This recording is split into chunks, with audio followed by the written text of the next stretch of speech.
खालिद और शर्जील इमाम को लेकर जिन्हें लेकर सुप्रीम कोर्ट ने फैसला सुनाया और फैसला सुनाते वक्त यहां पर यह कहा गया कि इन्हें जमानत नहीं दी जाएगी। लेकिन इसी बीच अब शर्जील इमाम और उमर खालिद को लेकर पाकिस्तान में क्या कुछ चल रहा है, क्योंकि पाकिस्तान की तरफ से भी अब प्रतिक्रिया सामने आने लगी है।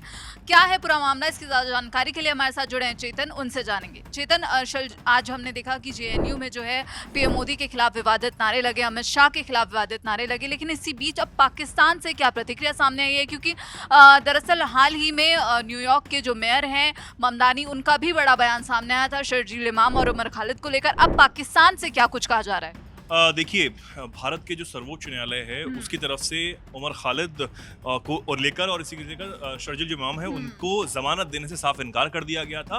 और उनके समर्थन में जिस तरीके से आपने बताया कि जेएनयू में जो है वो प्रोटेस्ट हुआ, जो भी फैसला हुआ कि जमानत नहीं दी जाएगी, उसके खिलाफ जो है प्रधानमंत्री नरेंद्र मोदी और अमित शाह जो कि गृह मंत्री हैं उनके खिलाफ नारेबाजी यहाँ पर हुई। लेकिन पाकिस्तान से भी प्रतिक्रिया सामने आई है। दरअसल पाकिस्तान की जो मीडिया है इस पूरे मामले पर उसने जो है छापा है। पाकिस्तान का अखबार है द डॉन, हम सब ने उसका नाम जो है वो सुना होगा।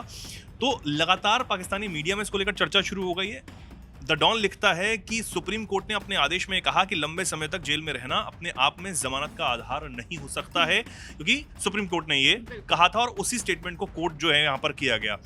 उसके आगे उसने लिखा कि उमर खालिद पिछले 5 साल से अधिक समय से जेल में बंद है और उन पर 2020 के दिल्ली दंगों की साजिश रचने का आरोप है। अब ये सबको पता है कि यूएपीए के तहत जो है वो उन्हें बंद किया गया, दिल्ली दंगों के आरोप जो है वो उन पर लगे हैं। और सवाल ये उठ जाता है कि अगर सुप्रीम कोर्ट या फिर कोई भी अदालत जमानत देने से इनकार कर रही है, फिर जमानत दे रही है, तो उसका कोई आधार होगा, कोई फैक्ट जो है वहां पर रखे गए होंगे, सबूतों पर बात वहां पर हो रही होगी, बहस हो रही होगी। और इसलिए ही उमर खालिद और शर्जील इमाम को जमानत देने से इनकार जो कोर्ट ने किया है।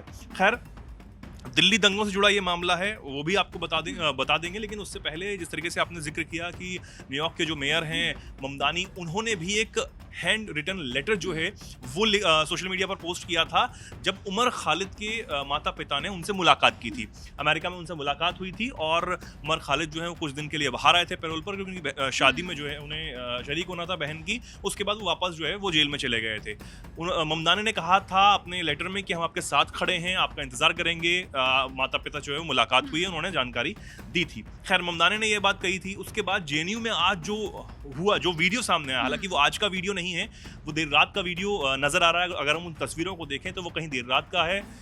जो कुछ छात्र हैं उन पर यह आरोप है कि उन्होंने फिर से जेएनयू को एक राजनीतिक जो अड्डा है वो बना दिया है और विवादित नारे, उन विवादित बयानों को हम अपने जुबान से बोल भी नहीं सकते हैं, इस तरह के विवादित नारे जो वहां पर लगाए गए प्रधानमंत्री नरेंद्र मोदी और गृहमंत्री अमित शाह के खिलाफ। हालांकि अब इसको लेकर राजनीति भी गर्मा गई है। बीजेपी जो है वो अब फ्रंट फुट पर आकर दोबारा से जेएनयू में इस तरीके के नारे लगाने पर आपत्ति दर्ज करवाई जा रही है। हालांकि कुछ देर पहले तक ये खबर थी कि पुलिस से जब पूछा गया कि कोई रिपोर्ट आपके पास दर्ज करवाई गई, तो पुलिस ने इससे इनकार तब किया था। लेकिन हो सकता है कि ये मामला जो है वो तूल पकड़े। भाजपा के जो नेता हैं और दिल्ली सरकार में जो मंत्री हैं कपिल मिश्रा, उन्होंने भी बाकायदा एक एक्स पर पोस्ट किया था और बहुत कुछ उसमें उन्होंने लिखा था कि इस तरीके का ये जो फिर से यहाँ पर हरकत की गई है वो नहीं होनी चाहिए और ये सिर्फ इसलिए हो रहा है ताकि देश में आतंकियों को कुचला जा रहा है, आतंकवाद को कुचला जा रहा है और इसी के साथ नक्सलियों को कुचला जा रहा है। और उन्होंने उस टर्म को यहाँ से जोड़कर एक एग्जाम्पल देते हुए बताया था कि कार्रवाई जो है वो इस मामले पर होनी चाहिए। खैर, ये भी सामने आ रहा है कि इस पूरे उमर खालिद का जो मामला है उस पर जो अंतर्राष्ट्रीय जो अब बात करें मानवाधिकार संगठनों की, तो उन्होंने भी चिंता जताई है। तो उनकी तरफ से क्या कुछ कहा गया है, क्योंकि भारत में जो कुछ भी होता है हम देखते हैं कि अंतर्राष्ट्रीय जितने भी ऑर्गेनाइजेशंस होते हैं वो बहुत जल्द इस पर रिएक्ट करते हैं। बिल्कुल, इस मामले पर, उमर खालिद के मामले पर अंतर्राष्ट्रीय मंचों पर भी खूब बात होती रही है।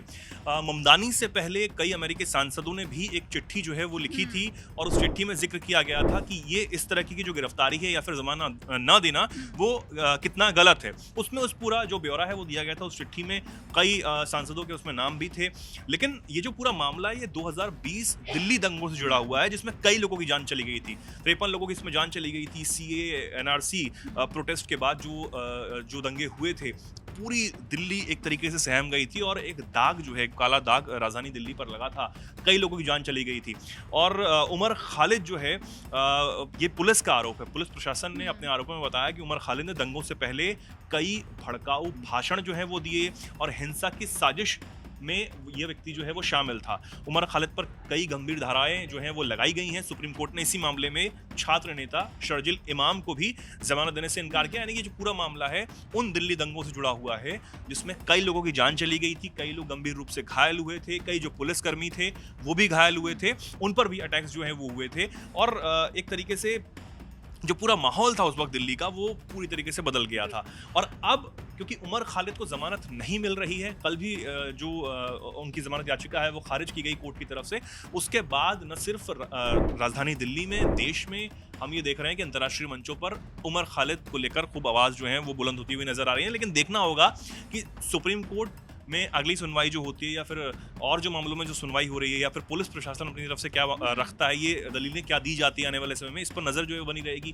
क्या जमानत उमर खालिद को और शर्जिल इमाम को मिलती है ये भी समझना फिलहाल ज़रूरी होता है। लेकिन अगर अभी जमानत कैंसिल हुई है तो कुछ ना कुछ आधारों पर कोर्ट ने जमानत जो है वो फिलहाल कैंसिल की होगी।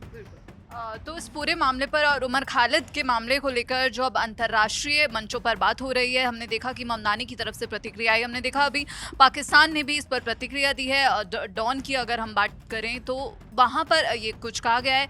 इस पूरे मामले पर आप क्या कुछ सोचते हैं हमें कमेंट बॉक्स में ज़रूर बताइएगा। बाकी देश और विदेश की खबरों के लिए आप जुड़े रहिए दैनिक जागरण के साथ। नमस्कार।